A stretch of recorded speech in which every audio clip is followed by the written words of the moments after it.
പാമ്പാടി നെഹ്റു കോളേജിൽ സംഭവിച്ചുകൊണ്ടിരിക്കുന്ന വാർത്തകൾ ഇടതടവില്ലാതെ പീപ്പിൾ ടി വി പുറത്തുവിടുകയാണ്. ഒരുപക്ഷെ കേരളത്തിൽ മുഴുവനുള്ള കോളേജുകളിൽ പ്രൈവറ്റ് കോളേജുകളിൽ ഉണ്ടാകുന്ന ഇത്തരത്തിലുള്ള പീഡനത്തിന്റെ പൊതുചിത്രമാണ്. ഏറ്റവും ഒടുവിലായി പാമ്പാടി കോളേജിൽ നിന്ന് ഒരു ഉദാഹരണം കൂടിയാണ് വരുന്നത്. പാമ്പാടി നെഹ്റു കോളേജിലെ പീഡനം മൂലം പഠനം ഉപേക്ഷിക്കേണ്ടി വന്ന ഒരു പെൺകുട്ടിയുടെ മുത്തശ്ശൻ അദ്ദേഹം നിലവിൽ നമുക്കൊപ്പം ചേരുന്നുണ്ട്. ആ പെൺകുട്ടി കടുത്ത മാനസിക പീഡനത്തിലാണ്. സർട്ടിഫിക്കറ്റുകൾ അടക്കം ഇനിയും അവിടെ നിന്ന് നൽകിയിട്ടില്ല. പൂർണ്ണമായും അതിന്റെ കരിയർ, അതിന്റെ വിദ്യാഭ്യാസം അടക്കം സ്പോയിലായ ഒരു സാഹചര്യം കൂടിയാണ് ഉണ്ടായിട്ടുള്ളത്. അനവധിയായ വിദ്യാർത്ഥികളിൽ ഒന്നോ രണ്ടോ മാത്രമല്ല ഇത്. ആദ്യം ഞങ്ങളുടെ പ്രതിനിധി KG ദിനകറിലേക്ക്. ദിനകർ, എന്തായിരുന്നു സംഭവിച്ചത്? അരുൺ, പാമ്പാടി നെഹ്റു കോളേജിൽ നിന്നുള്ള ഞെട്ടിക്കുന്ന വിവരങ്ങളാണ് ഓരോ ദിവസവും പീപ്പിൾ ടി വി പുറത്തുവിടുന്നത്. അതിൻ്റെ ഏറ്റവും ഒടുവിലത്തെ ഒരു ഉദാഹരണം കൂടി നമുക്ക് ചൂണ്ടിക്കാണിക്കാൻ കഴിയും. കോളേജ് അധികൃതരുടെ പീഡനത്തിൻ്റെ ഏറ്റവും ഒടുവിലത്തെ ഉദാഹരണം, അല്ലെങ്കിൽ രക്തസാക്ഷി എന്ന് വിശേഷിപ്പിക്കാവുന്ന തരത്തിലുള്ള ഒരു വ്യക്തി നമ്മളോടൊപ്പം ചേരുകയാണ്. അവിടെ പഠിച്ച ഒരു പെൺകുട്ടിയുടെ മുത്തച്ഛനാണ് നമ്മളോട് കൂടി ചേരുന്നത്. അദ്ദേഹം തിരുവനന്തപുരം സ്വദേശിയാണ്. ജ്ഞാനേശ്വരൻ എന്നാണ് അദ്ദേഹത്തിൻ്റെ പേര്. 2013 അതായത് ആ കുട്ടി അവിടെ നെഹ്റു കോളേജിൽ എഞ്ചിനീയറിംഗിന് പഠിച്ചുകൊണ്ടിരുന്നു. 2 വർഷം കഴിഞ്ഞപ്പോൾ പീഡനം സഹിക്കാതെ ഈ കുട്ടിക്ക് പഠനം ഉപേക്ഷിക്കേണ്ടി വന്നു. അതിന് കാരണം ആയത് ഹോസ്റ്റലിൽ നിന്നും, കോളേജ് ഹോസ്റ്റലിൽ നിന്നും പുറത്തെ മറ്റൊരു ഹോസ്റ്റലിലേക്ക് കുറച്ച് സൗകര്യാർത്ഥം മാറി താമസിച്ചതാണ് കോളേജ് അധികൃതരുടെ പീഡനത്തിന് ഇരയാകേണ്ടി വരികയും അവരുടെ പഠനം, ആ കുട്ടിയുടെ പഠനം ഉപേക്ഷിക്കേണ്ടി വരികയും ചെയ്തത് എന്നുള്ളതാണ് വസ്തുത. തുടർന്ന് നൽകേണ്ട പണം, അതായത് കോളേജ് അധികൃതർ പിന്നീട് ആ കുട്ടിയുടെ സർട്ടിഫിക്കറ്റ് പോലും ഇതുവരെ 2 വർഷങ്ങൾക്ക് ശേഷവും കുട്ടി പഠനം നിർത്തി, അല്ലെങ്കിൽ മാനസിക പീഡനം കൊണ്ട് പഠനം നിർത്തി 2 വർഷം പിന്നിടുമ്പോഴും സർട്ടിഫിക്കറ്റ് പോലും നൽകാൻ കോളേജ് അധികൃതർ തയ്യാറാകുന്നില്ല. അതിൻ്റെ പേരിലും ഇപ്പോൾ ഈ കുടുംബം വല്ലാത്ത മാനസികാവസ്ഥയിലാണ്. കാരണം ആ കുട്ടിയുടെ പഠനം മുന്നോട്ട് കൊണ്ടുപോകാൻ കഴിയാത്ത ഒരു സാഹചര്യവും നിലനിൽക്കുന്നുണ്ട്. മാത്രമല്ല, കോളേജിൽ അടച്ച ഫീസ് 2 ലക്ഷം രൂപ കൂടി കൊടുത്തെങ്കിൽ മാത്രമേ, കോളേജിൽ ഇനിയും 2 ലക്ഷം രൂപ കൂടി കൊടുത്തെങ്കിൽ മാത്രമേ ഈ സർട്ടിഫിക്കറ്റുകൾ തിരികെ നൽകൂ എന്ന വാശിയിലുമാണ് അധികൃതർ. ഇപ്പോൾ ജ്ഞാനേശ്വരൻ നമ്മളോടൊപ്പം ചേരുകയാണ്. അരുൺ, ആ കുട്ടിയുടെ ഗ്രാൻഡ് ഫാദറാണ്, മുത്തശ്ശനാണ്, അദ്ദേഹം തന്നെയാണ് നമുക്കൊപ്പം നിലവിൽ ചേരുന്നത്. എന്തായിരുന്നു യഥാർത്ഥത്തിൽ സംഭവിച്ചത്? 2 വർഷം കൊണ്ട് ഇവിടെ പഠിച്ചുകൊണ്ടിരിക്കുമ്പോൾ ഹോസ്റ്റലിൽ നിന്ന് പുറത്തൊരു ഹോസ്റ്റലിൽ സൗകര്യാർത്ഥം മാറി എന്നുള്ള ഒരു കാരണമേ ഉള്ളൂ. അപ്പോൾ അതിന് അവിടുത്തെ ഹോസ്റ്റലിലെ സൗകര്യക്കുറവാണ് കാരണം. അത് ഞങ്ങളോടത്ത് ചോദിച്ചിട്ട് ഞങ്ങളുടെ അനുവാദത്തോടു കൂടിയാണ് മറ്റൊരു ഹോസ്റ്റലിൽ ഞങ്ങൾ കൊണ്ടുവന്ന് താമസമാക്കിയത്. അപ്പോൾ അപ്പോഴെന്നെ ഹോസ്റ്റൽ വാർഡറിന് അതൊരു പരിഭവമായിട്ട് തോന്നി.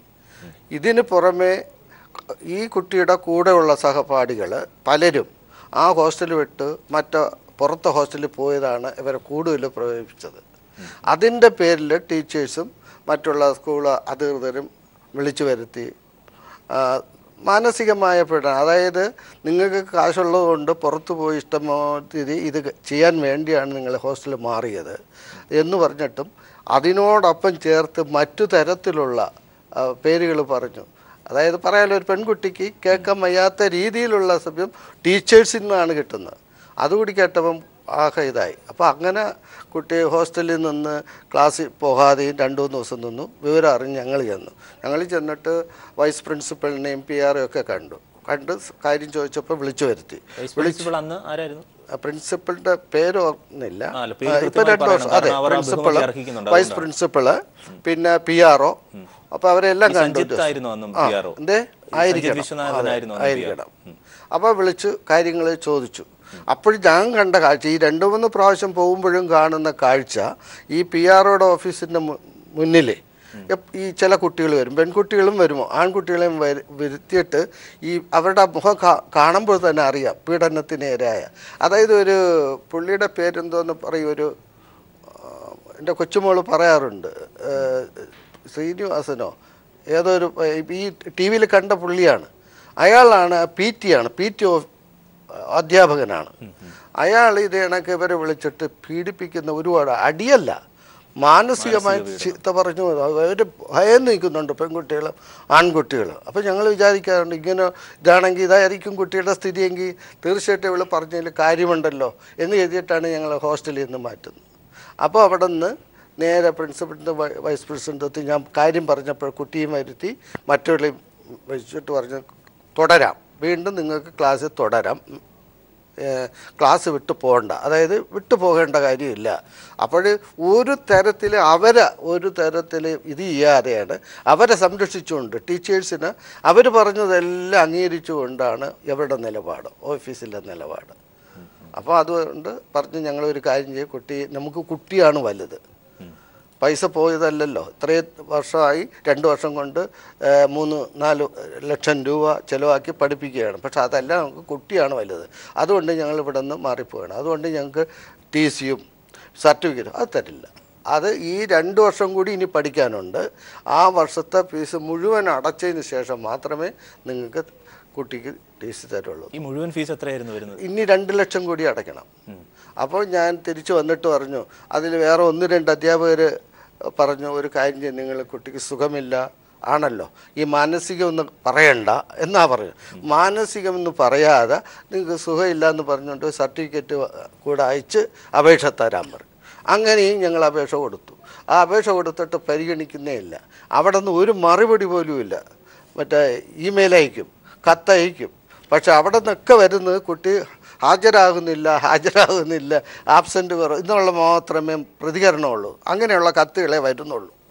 അപ്പോൾ അത് കഴിഞ്ഞിട്ട് ഞാൻ എന്ത് ചെയ്ത്, ശരി അവിടെ പ്രയോജനമില്ലല്ലോ എന്ന് കഴിഞ്ഞിട്ടാണ് മുഖ്യമന്ത്രിയെ ചെന്ന് കണ്ടത്. മുഖ്യമന്ത്രിയെ കണ്ടു. മുഖ്യമന്ത്രിയെ കണ്ടിട്ട് ആ കത്ത് കൊടുത്തു. അത് ഇതുണ്ട്, കത്ത് ഇവിടെ ഉണ്ട്. എന്നിട്ട് മുഖ്യമന്ത്രി പറഞ്ഞു, PRO പ്രൈവറ്റ് സെക്രട്ടറി ഉണ്ടല്ലോ, പേഴ്സണൽ സെക്രട്ടറിയെ കൊടുത്തിട്ട് പറഞ്ഞു പുള്ളിയെ വിളിക്കാൻ, കൃഷ്ണദാസിനെ വിളിച്ച് പറഞ്ഞു നോക്കാൻ പറഞ്ഞു. അല്ല, അന്നത്തെ മുഖ്യമന്ത്രിയെ നേരിട്ട് അതെ, ഉമ്മൻചാണ്ടി തന്നെയാണ്. അപ്പോഴാണ് പറയുന്നത്. അപ്പോൾ അദ്ദേഹം എന്തെന്ന് പറഞ്ഞാൽ പലവണ കണ്ട് നടക്കാത്തതുകൊണ്ട് വീണ്ടും മന്ത്രിയെ കാണുന്നുണ്ട്. അപ്പോഴും വല്ല കൃഷ്ണദാസിൻ്റെ അടുത്ത് മറ്റേ PA പറയും എന്നാണ് പറഞ്ഞത്. PA കാണുമ്പോഴത്തേക്ക് PA ഞങ്ങളുടെ മുമ്പിൽ വെച്ച് തന്നെ ടെലിഫോൺ എടുത്തിട്ട് സ്വല്പം കഴിഞ്ഞിട്ട് പറയും, കൃഷ്ണദാസ് സ്ഥലത്തില്ല എന്നാണ് മറുപടി പറയും. അപ്പോൾ അവിടുത്തെ മന്ത്രിയുടെ ഓഫീസിലുള്ള ചിലവർ നമ്മൾ പറഞ്ഞു, നിങ്ങൾക്ക് ഇത്രയും നാൾ വരെയല്ലേ, ഇവരൊക്കെ തന്നെയാണ് ചെയ്തു വെച്ചത്, എന്നിട്ട് ഇവർ പറയുമോ നിങ്ങൾക്ക് ഫീസില്ലാതെ അല്ലെങ്കിൽ കാശ് കൊടുക്കാതെ സർട്ടിഫിക്കറ്റ് തരാൻ എന്നാണ് അവിടെ നിന്ന് തന്നെ നമുക്ക് കിട്ടിയിട്ടുള്ളത്. അതോടുകൂടി സെക്രട്ടേറിയറ്റിലെ പോക്കും മുഖ്യമന്ത്രിയെ കാണുന്ന പോക്കും നിർത്തിവെച്ചു. ഇപ്പോൾ 2 വർഷമായി. സർട്ടിഫിക്കറ്റ് ഇല്ലാതെ മറ്റൊരു ജോലിക്കോ അല്ലെങ്കിൽ മറ്റൊന്നിലും പോകാൻ സാധ്യമല്ല. പ്രൈവറ്റിലല്ലേ പോകാൻ പറ്റൂ.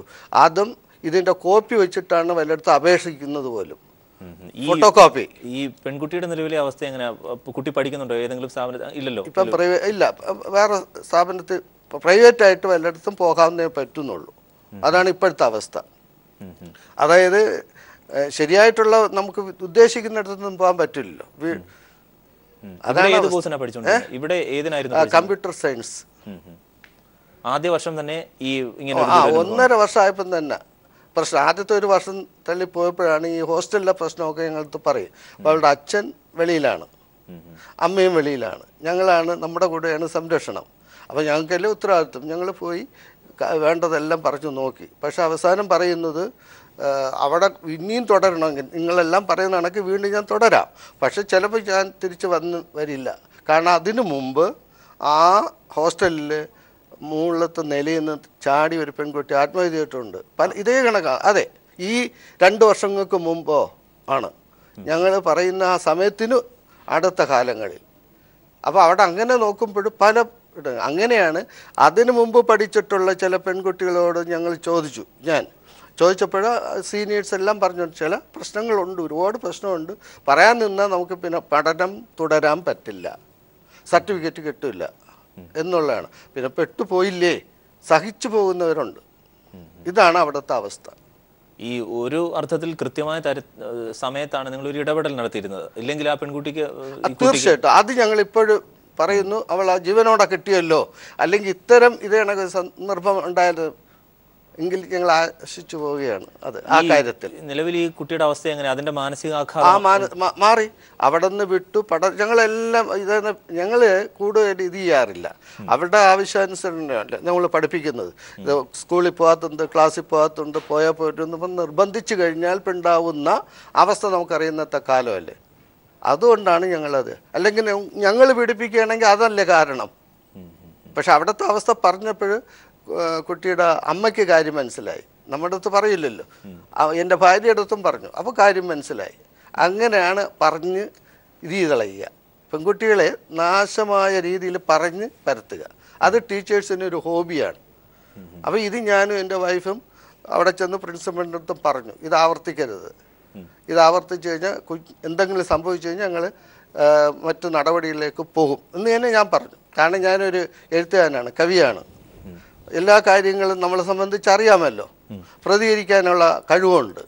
അപ്പോൾ അത് കഴിഞ്ഞിട്ട് വേണ്ട, അവരെ വിളിച്ചു വരുത്തി, ടീച്ചേഴ്സിനെങ്കിൽ വിളിച്ചു വരുത്തി. മാർക്ക് ലിസ്റ്റും അവരുടെ ഹിസ്റ്ററിയൊക്കെ നോക്കിയപ്പോൾ കുട്ടിയെ പറ്റി മറ്റു തരത്തിലൊന്നുമില്ല. നല്ല മാർക്കാണ്, പഠിക്കുന്നുണ്ട്, എടുക്കുന്നുണ്ടല്ല. ഈ 2 ടീച്ചേഴ്സുകാരാണ് കൂടുതലും. പേര് വെളിപ്പെടുത്തുന്നില്ല, കുട്ടിക്ക് അറിയാം. പക്ഷേ നാളെ സർട്ടിഫിക്കറ്റ് കിട്ടണ്ടേ എന്നുള്ളതുകൊണ്ടാണ് അവർ പറയാത്ത. കുട്ടിക്കറിയാം പേര്. എന്തായാലും വളരെ ഗൗരവതരമായ, വളരെ ഗൗരവമേറിയ വെളിപ്പെടുത്തൽ തന്നെയാണ് ഓരോ വിദ്യാർത്ഥികളിൽ നിന്നും അവരുടെ രക്ഷിതാക്കളിൽ നിന്നും ഇക്കാര്യത്തിൽ ഉണ്ടാവുകയും ചെയ്തിട്ടുള്ളത്. പാമ്പാടി നെഹ്റു കോളേജിലെ പീഡനങ്ങൾ എന്തായാലും കൃത്യമായ സമയത്തുള്ള ഇടപെടലാണ് ഈ കുട്ടിയുടെ ജീവൻ രക്ഷിച്ചത് എന്ന കാര്യം കൂടി നിലവിൽ ഓർക്കേണ്ടതുണ്ട്. പാമ്പാടി നെഹ്റു എഞ്ചിനീയറിംഗ് കോളേജിൽ ഒരു പെൺകുട്ടിക്ക് ഉണ്ടായ ദുരനുഭവത്തെ കുറിച്ച്, മാനസിക പീഡനങ്ങളെ കുറിച്ചാണ് ആ കുട്ടിയുടെ മുത്തശ്ശൻ അനുഭവങ്ങൾ നമ്മോടൊപ്പം പങ്കുവച്ചിരുന്നത്. വളരെ ദയനീയമായ അവസ്ഥ എന്നതിനപ്പുറത്തേക്കൊക്കെ വിശേഷിപ്പിക്കാവുന്ന തരത്തിലുള്ള കോൺസെൻട്രേഷൻ ക്യാമ്പ് തന്നെയാണ് അവിടെ ഉണ്ടായത് എന്നത് നിസ്സംശയം പറയാം. അനവധി വിദ്യാർത്ഥികൾക്ക് ഇത്തരത്തിലുള്ള അനുഭവം ഉണ്ടാകുമ്പോൾ ചുരുങ്ങിയ അളവിൽ മാത്രമാണ് ഇക്കാര്യത്തിൽ പ്രതികരിക്കാൻ ശേഷി കാണിച്ചത്. അങ്ങനെ പ്രതികരിച്ചത് കൊണ്ട് തന്നെയാണ് ഒരു ജിഷ്ണു പ്രണോയി ആയി ആ പെൺകുട്ടി മാറാതിരുന്നത് എന്നുകൂടി നമുക്ക് ഈ ഘട്ടത്തിൽ ഓർക്കേണ്ടതുണ്ട്. ഈ അനുഭവങ്ങളുടെ എന്തോ ഒടുവിലായി അങ്ങ് പറഞ്ഞു നിർത്താൻ കൂടി ശ്രമിച്ചിരുന്നു. അവിടെ നിന്ന് പോകുന്നത് അറിഞ്ഞ ഉടനെ പല കുട്ടികളും അവിടെ നിന്ന് സ്കൂൾ മതിയാക്കി പോയ കഥ അറിയാം. ഇതേ കണക്കാണ്. അവരുടെയൊക്കെ രക്ഷകർത്താക്കൾ വന്ന് ഹോസ്റ്റലിൽ വന്നിട്ട് കാര്യം പറഞ്ഞിട്ട്, ഇല്ല ഇങ്ങനെയാണെന്നുണ്ടെങ്കിൽ എൻ്റെ മകൾക്കും അത് തന്നെ ആയിരിക്കുമല്ലോ സ്ഥിതി എന്ന് പറഞ്ഞിട്ട് മതിയാക്കി പോയിട്ടുണ്ട്. അപ്പോൾ പറഞ്ഞത് ആ ഡിഗ്രിക്ക് ചേരിയ മറ്റെന്തെങ്കിലുമൊക്കെ ചെയ്യാം, പ്രൈവറ്റ് ജോലി ചെയ്യാം, പക്ഷെ മകളാണല്ലോ വലുത് എന്ന് ആ സ്ത്രീ ഞങ്ങളോട് പറഞ്ഞതും ഇതൊരു അനുഭവമാണ്. ഈ വരുന്ന പാരന്റ്സ് എല്ലാം വലിയ വിഷയം ഉണ്ടാക്കാതെ കുട്ടികളുടെ ഭാവി ഓർത്ത് നിശബ്ദരായി മടങ്ങുകയാണ്. ഞാൻ സംസാരിച്ചു, പലരുമായിട്ട് ഞാൻ സംസാരിച്ചു. എനിക്കറിയാമല്ലോ, ഞാനിങ്ങനെ ഇത്രയും കാര്യങ്ങൾ സാഹിത്യപരമായിട്ട് അറിയാമുള്ളതുകൊണ്ട് ഞാൻ ഈ രക്ഷകർത്താക്കളെ സമീപിച്ചിട്ട് ഞാൻ കാര്യങ്ങൾ ചോദിച്ചറിയാറുണ്ട്. അപ്പോഴത്തേക്ക് അവർക്കൊക്കെ ഇത് തന്നെയാണ് പറയാനുള്ളത്. മാനസികമായ പീഡനം, ഈ കായിക പീഡനം മാത്രം നമ്മൾ അന്നേരം അറിഞ്ഞിട്ടില്ല. ഇടിമുറിയും അതൊക്കെ ഇപ്പോഴാണ് അറിയുന്നത്. സംഭവം അങ്ങനെ ഉണ്ടായിരിക്കാം, ഈ കണക്കിന് ഉണ്ടാവണമല്ലോ. പിന്നെ ഞാൻ ഇത് പ്രതികരിച്ചുകൊണ്ട് ഞാൻ ന്യൂസ് ഈ വിവരങ്ങൾ മാതൃഭൂമി കൊടുത്തിട്ട് അവരിട്ടിട്ടില്ല.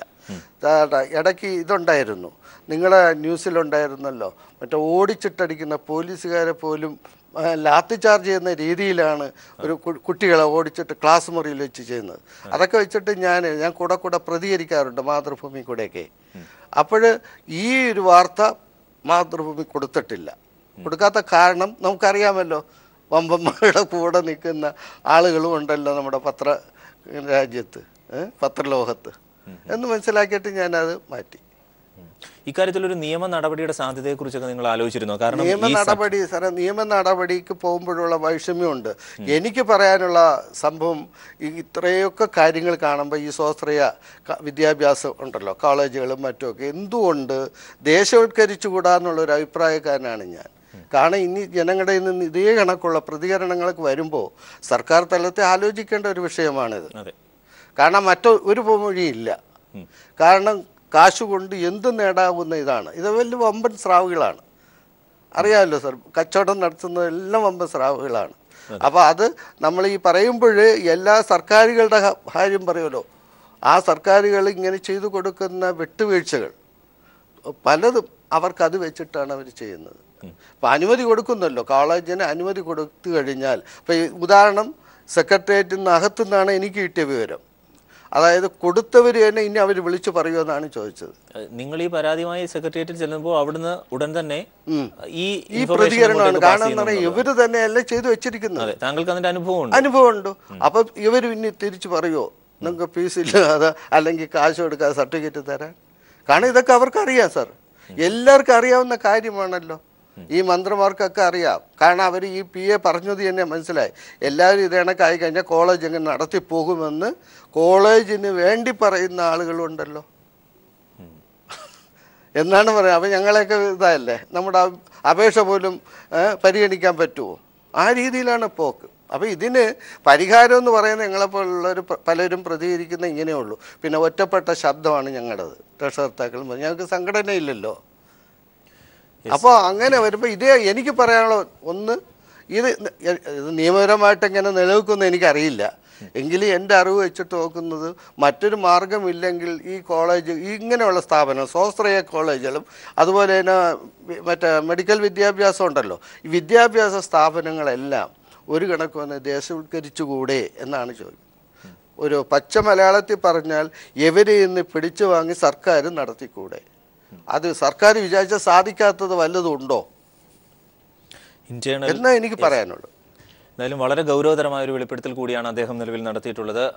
സർട്ടിഫിക്കറ്റ്, ഈ ഇന്റേണൽ, ഒപ്പം അറ്റൻഡൻസ് അടക്കമുള്ള കാര്യങ്ങൾ, ആ കണ്ണുരുട്ടിയാണ് ഈ മാനേജ്മെന്റുകൾ യഥാർത്ഥത്തിൽ വിദ്യാർത്ഥികളെ പിഴിയുകയും പീഡിപ്പിക്കുകയും ചെയ്യുന്നത് എന്നുള്ളത് വസ്തുതയാണ്. സർട്ടിഫിക്കറ്റുകൾ പിടിച്ചുവെക്കാൻ ഒരു കോളേജുകൾക്കും അധികാരമില്ല എന്ന ആ വലിയ വസ്തുത ഇനിയെങ്കിലും പ്രേക്ഷകർ, ജനങ്ങൾ മനസ്സിലാക്കണം എന്നതുകൂടിയാണ് ഈ ഘട്ടത്തിൽ പറയാനുള്ളത്. കാരണം അസൽ സർട്ടിഫിക്കറ്റുകൾ കാണിച്ച് അതിൻ്റെ പകർപ്പ് അവിടെ വെക്കാൻ മാത്രമാണ് അനുശാസിക്കുന്നത്. വലിയൊരളവോളം എല്ലാ കോളേജുകളും കാണിക്കുന്ന തോന്നിവാസം ഇതാണ് എന്ന വസ്തുത കൂടിയാണ്. ഈ സർട്ടിഫിക്കറ്റുകളുടെ അസൽ അവിടെ സൂക്ഷിക്കുകയും അതിൻ്റെ പേരിൽ കുട്ടികളെ പീഡിപ്പിക്കുകയും ചെയ്യുക എന്നുള്ളതാണ്. നിർബന്ധമായും ആ അവകാശം കൂടി നിങ്ങൾ വിനിയോഗിക്കണം എന്നുള്ളത് കൂടിയാണ് ഈ ഘട്ടത്തിൽ പറയാനുള്ളത്.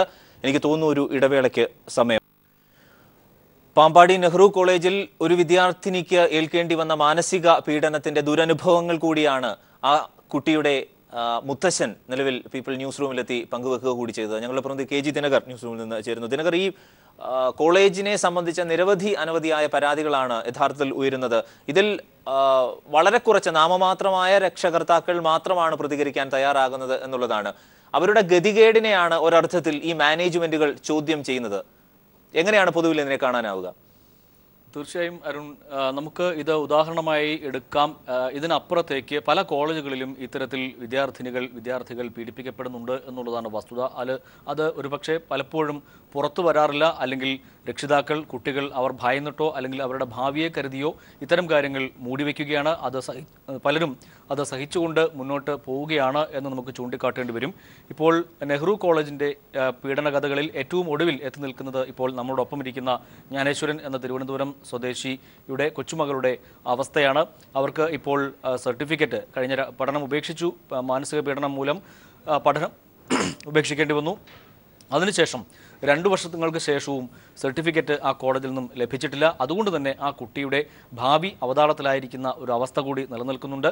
അതോടൊപ്പം സാമ്പത്തികമായിട്ടും ഇവരെ പീഡിപ്പിക്കുന്ന അവസ്ഥ ഇപ്പോഴും നിലനിൽക്കുന്നു. മുത്തച്ഛൻ, അദ്ദേഹത്തിന് 65 വയസ്സെങ്കിലും ഉണ്ടാകും, അല്ലെങ്കിൽ 70 വയസ്സുണ്ടാകും. ശരി, അദ്ദേഹത്തിന് 70 വയസ്സുണ്ട്. തീർച്ചയായും അദ്ദേഹം ഇപ്പോഴും സർക്കാർ ഓഫീസുകൾ കയറി ഇറങ്ങി നടക്കുന്നു. അതിനപ്പുറം കോളേജിൻ്റെ വാതിലിൽ മുട്ടാത്ത ദിവസങ്ങൾ ഇല്ല. ഇനിയും അവിടെ പണം അടച്ചെങ്കിൽ മാത്രമേ ആ കുട്ടിയുടെ സർട്ടിഫിക്കറ്റ് തിരികെ ലഭിക്കുകയുള്ളൂ എന്ന ഒരു അവസ്ഥ സംജാതമായിരിക്കുന്നു. ഇപ്പോഴും അതുകൊണ്ട് തന്നെ ആ കുടുംബം മാനസിക പീഡനം അനുഭവിക്കുന്നു എന്നുകൂടി നമുക്ക് ചൂണ്ടിക്കാട്ടേണ്ടി വരും. കോളേജിൽ പഠിച്ചിരുന്ന കാലത്ത് മാനസിക പീഡനം അനുഭവിച്ചു, ഇപ്പോഴും ആ കുടുംബം മാനസിക പീഡനം അനുഭവിക്കുന്നു എന്നുള്ളതാണ് വസ്തുത. ഇതുപോലെ തന്നെ നിരവധി വിദ്യാർത്ഥികൾ നമ്മുടെ സമൂഹത്തിൽ ഉണ്ട്. അത് പലപ്പോഴും പുറത്തു വരുന്നില്ല, അല്ലെങ്കിൽ ഭയം മൂലം അത് പുറത്തു പറയാൻ മാതാപിതാക്കളും അതോടൊപ്പം തന്നെ കുട്ടികളും തയ്യാറാകാത്ത സാഹചര്യമുണ്ട്. പക്ഷേ നമ്മൾ പീപ്പിൾ TV ഈ വാർത്ത പുറത്തുവിട്ടതിന് ശേഷം നിരവധി പേരാണ് ഓരോ ദിവസവും നമ്മുടെ ഓഫീസിലേക്ക് വിളിക്കുകയും ഇത് സംബന്ധിച്ചുള്ള കാര്യങ്ങൾ അവർ നമ്മളോട് പറയുകയും ചെയ്യുന്നത്.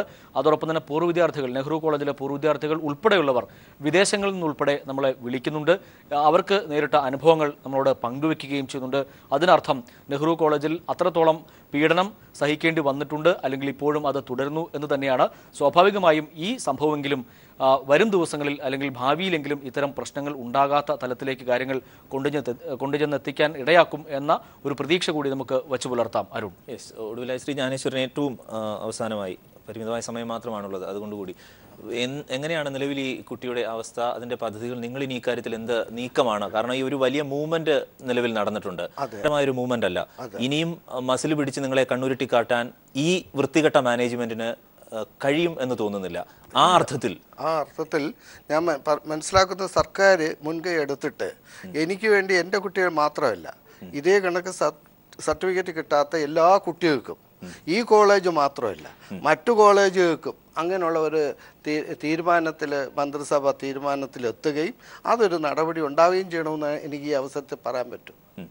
എനിക്ക് വേണ്ടി മാത്രമല്ല, മറ്റുള്ളവർക്കും കൂടിയാണ് ഞാൻ പറയുന്നത്. അപ്പോൾ അതിന് സർക്കാർ തലത്തിൽ തന്നെ ഒരു തീവ്രമായ നടപടി സ്വീകരിക്കണമെന്നുള്ള സർക്കാർ തലത്തിൽ അവർ ഗൗരവമായ ചില തീരുമാനങ്ങൾ എടുത്തിട്ടുണ്ട്. ഓംബുഡ്സ്മാൻ അടക്കം കമ്മിറ്റികളടക്കം രൂപീകരിച്ചിട്ടുണ്ട്. രക്ഷാകർത്താക്കൾ എന്ന നിലയിൽ നിങ്ങളുടെ ഭാഗത്തു നിന്ന് അതാണ് ഞാൻ ചോദിച്ചത്. എനിക്ക് ചെയ്യാവുന്നത്, നിങ്ങളടക്കമുള്ളവർക്ക് ചെയ്യാവുന്നത് ഇതേ കണക്ക് മാധ്യമങ്ങളിൽ വന്ന് അവർ സങ്കടം പറയുക, ഒന്ന്. രണ്ടാമതും അവർ ഒന്നിച്ചു നിന്നുകൊണ്ട് സർക്കാരിനോട് പ്രേരണ ചെലുത്തുക. അതേ നമുക്ക് ചെയ്യാൻ പറ്റുള്ളൂ. അല്ലാതെ എന്ത് ചെയ്യാനാണ്? കാരണം നമുക്ക് ഒറ്റയ്ക്ക് അവരെ ഫൈറ്റ് ചെയ്യാൻ പറ്റുമോ? വലിയ അവരുടെ അടുത്ത് നിന്ന് ഇതേ കണക്ക് എന്തെങ്കിലും പറഞ്ഞാൽ ഈ പറഞ്ഞ രക്ഷകർത്ത പ്രായം നോക്കില്ല അവർ. അവിടെയും ചിലപ്പോൾ ഈ ഇടിമുറിയും പീഡനങ്ങളും ഉണ്ടായിക്കൂടുന്നില്ലല്ലോ രക്ഷകർത്താക്കൾ. നല്ല സ്വരത്തിൽ ഞാൻ സംസാരിക്കുകയാണെങ്കിൽ അവർക്കത് ഇഷ്ടപ്പെടാതെ വന്നാൽ വിളിച്ചോണ്ട് പോയി ഇത് ചെയ്യില്ലേ? അപ്പോൾ അതും ഉണ്ടാകാം. അപ്പോൾ അത് ഞങ്ങൾ മനസ്സിലാക്കി വെച്ചിട്ടാണ് വിചാരിക്കണം എല്ലാ രക്ഷകർത്താക്കളും ഇതിന് പ്രതികരിക്കണമെന്നും പ്രതികരിച്ചുകൊണ്ട് സർക്കാരിനോട് ഒരു നിവേദനം നടത്തുക എന്നുള്ളതേ ഉള്ളൂ ഞങ്ങൾക്ക് ചെയ്യാൻ. ഈ അവസരത്തിൽ ന്യൂസ് റൂമിലെത്തിയതിനും ഈ കാര്യങ്ങൾ വളരെ ഗൗരവമായി ഈ കാര്യങ്ങൾ പ്രേക്ഷകരുമായി പങ്കുവയ്ക്കുകയും ചെയ്തത്. പാമ്പാടി നെഹ്റു കോളേജിൽ പഠിച്ചിരുന്ന ഒരു പെൺകുട്ടിക്കുണ്ടായ ദുരനുഭവങ്ങൾ, അതിനുണ്ടായ മാനസിക പീഡനങ്ങളാണ് ആ കുട്ടിയുടെ മുത്തശ്ശൻ പീപ്പിൾ ന്യൂസ് റൂമിലെത്തി ജനങ്ങളുമായി പങ്കുവച്ചത്. ഒപ്പം സമഗ്രമായ വിവരങ്ങൾ നൽകിയത് ഞങ്ങളുടെ പ്രതിനിധി KG ദിനകറാണ്.